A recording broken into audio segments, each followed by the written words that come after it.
Hamas और Israel के बीच पूरे 15 महीने के बाद युद्ध विराम की डील हुई, लेकिन जहां एक तरफ सीज फायर शुरू हो गया है तो दूसरी तरफ प्रधानमंत्री बेंजामिन नेतन्याहू की मुश्किलें बढ़ती हुई दिखाई दे रही हैं। जिस तरह से नेतन्याहू सरकार के मंत्री इस डील के खिलाफ खड़े हो रहे हैं, उससे ये साफ नजर आ रहा है इजराइल में कि इस डील से नेतन्याहू का सिंहासन डोल रहा है। नेतन्याहू सरकार के कई मंत्री हमास के साथ हुई युद्ध विराम की डील से काफी नाराज हैं और वो इसका विरोध भी साफ साफ जता रहे हैं। इजराइल के राष्ट्रीय सुरक्षा मंत्री इतामार बेन ग्विर ने हमास और इजरायली सरकार के बीच हुई युद्ध विराम समझौते के विरोध में प्रधानमंत्री नेतन्याहू के मंत्रिमंडल से ही इस्तीफा दे दिया। कैबिनेट से इस्तीफा देने वाले मंत्री ने कई बातें रखी हैं। अब ये कहा जा रहा है कि ऐसे कदम नेतन्याहू की मुश्किलें बढ़ा रहे हैं। न सिर्फ राष्ट्रीय सुरक्षा मंत्री इतामार बेन ग्विर बल्कि उनकी राष्ट्रवादी धार्मिक पार्टी ओज़्मा यहूदीन के 2 और मंत्रियों ने भी इस्तीफा दे दिया है। इसी के साथ ओज़्मा यहूदी पार्टी के नेतन्याहू की गठबंधन सरकार से अपना समर्थन भी वापस ले लिया है।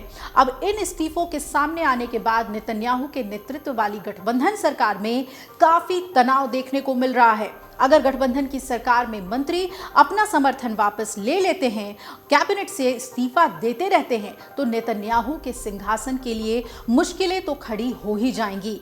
आपको बता दें कि ओज़्मा यहूदी पार्टी ने युद्ध विराम समझौते की हमास के प्रति समर्पण के रूप में इसकी आलोचना की। साथ ही पार्टी ने यह भी कहा कि ये सैकड़ों हत्यारों की रिहाई है और उन्होंने इसकी निंदा की है।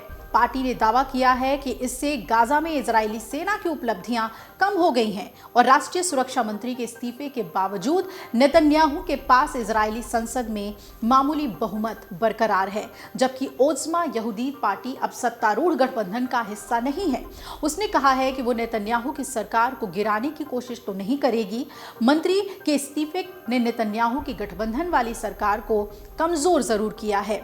अगर बाकी दक्षिणपंथी सांसद ठीक बेन ग्विर की तरह ही सरकार से नाता तोड़ लेते हैं तो जाकर प्रधानमंत्री नेतन्याहू अपना बहुमत खो सकते हैं, जिससे संभावित रूप से समय से पहले ही इजराइल में चुनाव कराने पड़ सकते हैं, मध्यावधि चुनाव कराने पड़ सकते हैं। इतमार बेन ग्विर के समर्थन के बाद ही नेतन्याहू देश के प्रधानमंत्री बन सके थे, तो ऐसे में ये आशंका तो जताई ही जा रही है कि उनके रेजिग्नेशन के बाद नेतन्याहू का प्रधानमंत्री पद भी खतरे में पड़ सकता है।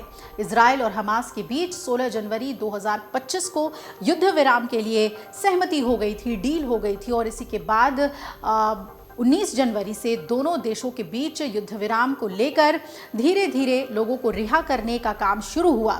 आपको बता दें कि इस युद्ध विराम से पिछले 15 महीनों में जो जारी हिंसा थी उस पर जरूर लगाम लगी है। हमास और इजराइल के बीच 7 अक्टूबर 2023 को युद्ध शुरू हुआ था, वो याद होगा आपको, जिसके बाद लगातार किए गए अटैक में काफ़ी बड़ी तादाद में लोगों की मौत हुई थी, लोग घायल हुए थे और गाजा में इस युद्ध के चलते तो भारी तबाही मची। हमास और इजराइल के बीच ये सीज फायर कहा जा रहा है कि इंटरनेशनल प्रेशर का नतीजा है। कई देशों और संगठनों ने मिलकर कोशिशें जारी रखी, तब जाकर ये सीज फायर हो सका है। लेकिन जिन शर्तों पे ये सीज फायर हुआ है उससे तो नेतन्याहू दबाव में आ गए हैं। आने वाले दिनों में ये देखना बहुत महत्वपूर्ण होगा कि क्या नेतन्याहू प्रधानमंत्री बने रहते हैं और कहीं उन्हें इस्तीफा तो नहीं देना पड़ेगा। जिस तरीके से अपने इर्द गिर्द अपने ही लोगों के बीच वो घिर गए हैं और दबाव में आ गए हैं। अमर उजाला जीवांजलि के सारथी की मदद लें और महाकुंभ में स्नान जरूर करें।